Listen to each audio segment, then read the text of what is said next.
Hi teachers அனைவருக்கும் வணக்கம். ஒரு நியூஸ் வெப்சைட்டில் பார்த்தீங்க அப்படின்னா, டிஆர்பி தேர்வில் தேர்ச்சி பெற்றவர்களுக்கு தொகுப்பூதியத்தில் பணி முதலமைச்சர் விஜய்க்கு கோரிக்கை அப்படின்னு சொல்லி கொடுத்துருந்தாங்க. இதில் என்ன சொல்லியிருக்காங்க அப்படிங்கிறத டீட்டெயில்டாக பார்ப்போம். 2013 ஆசிரியர் தகுதி தேர்வு தேர்ச்சி பெற்ற 4000 ஆசிரியர்கள் எந்தவித பணியுமின்றி தவித்து வருகின்றனர் என்பது குறிப்பிடத்தக்கது அப்படின்னு சொல்லியிருக்காங்க.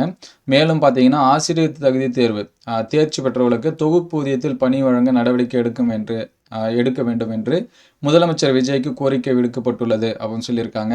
தமிழ்நாடு ஆசிரியர் தேர்வு வாரியத்தால் நடத்தப்பட்ட ஆசிரியர் தகுதி தேர்வில் சுமார் 4000 பேர் தேர்ச்சி பெற்றிருந்தனர். தங்களுக்கு வழங்கப்படும் உதவித்தொகை மாற்றாக அரசு பள்ளிகளில் தொகுப்பூதியத்தில் பணியமர்த்தி வாழ்வாதாரத்தை காக்க வேண்டும் என்று ஆசிரியர் தகுதி தேர்வில் தேர்ச்சி பெற்றிருந்தவர்கள் கோரிக்கை விடுத்திருந்தனர் அப்படின்னு சொல்லியிருக்காங்க.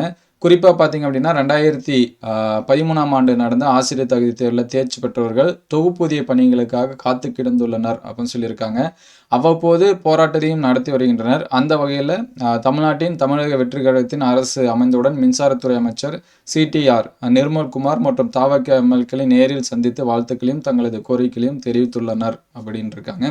அதுக்கடுத்து இது குறித்து 2013ஆம் ஆண்டு ஆசிரியர் தகுதி தேர்வில் தேர்ச்சி பெற்றவர்கள் சங்கத்தின் மாநில தலைவர் இளங்கோவன் கூறுகையில், 2013ஆம் ஆண்டு ஆசிரியர் தகுதி தேர்வில் தேர்ச்சி பெற்றும் கடந்த 13 ஆண்டுகளாக அதிமுக திமுக அரசுகளாலும் தொடர்ந்து வஞ்சிக்கப்பட்டு அல்லல்பட்டு வருகிறோம். நாங்கள் கடந்த காலங்களில் 100 போராட்டங்களை முன்னெடுத்தோம் அப்படின்னு சொல்லியிருக்காங்க. அதிலும் குறிப்பாக திருச்சிராப்பள்ளியில் நாங்கள் கடந்த ஆண்டு நடத்திய போராட்டத்தின் போது தமிழக வெற்றி கழகத்தின் நிர்வாகிகள் நேரில் வந்து எங்களுக்கு ஆதரவு அளித்து பெருமகிழ்ச்சியை தந்தது. மேலும் ஊழலற்ற ஆட்சி அமைய வேண்டும் என்று எங்கள் சங்கத்தின் நிர்வாகிகள் மற்றும் பொறுப்பாளர்கள் தமிழக வெற்றி கழகத்தின் பொறுப்பாளர்களாக இருந்து 2026 தமிழ்நாடு சட்டமன்ற தேர்தல் களப்பணியில் இலங்கை பணியாற்றினர் அப்படின்னு சொல்லியிருக்காங்க. எங்களது நீண்டகால கோரிக்கையான ஏற்கனவே 2013 மற்றும் 17ஆம் ஆண்டுகளில் ஆசிரியர் தேர்வில் தேர்ச்சி பெற்றவர்களுக்கு 2018ஆம் ஆண்டு பிறப்பிக்கப்பட்ட மீண்டும் மற்றொரு நியமன தேர்வு அப்படிங்கிற அரசாணை 149 எங்களுக்கு விலக்களிக்க வேண்டும் அப்படின்னு சொல்லியிருக்காங்க. தற்போது தமிழ்நாட்டில் நிதிநிலை சரியில்லை என தமிழ்நாடு முதலமைச்சர் விஜய் தெரிவித்திருந்தார். அந்த நிலையை நாங்கள் உணர்கிறோம். 2013ஆம் ஆண்டு ஆசிரியர் தகுதி தேர்வில் தேர்ச்சி பெற்ற சுமார் 4000 ஆசிரியர்கள் முற்றிலும் வாழ்வாதாரம் இருந்து எவ்வித பணியுமின்றி தவித்து வருகின்றனர் அப்படின்னு சொல்லியிருக்காங்க. தமிழக வெற்றி கழகத்தின் தேர்தல் அறிக்கையில் வேலைவாய்ப்பற்ற பட்டதாரி இளைஞர்களுக்கு ரூபாய் 4000 உதவித்தொகை வழங்க உள்ளதாக குறிப்பிடத்தக்கிட்டிருந்தது.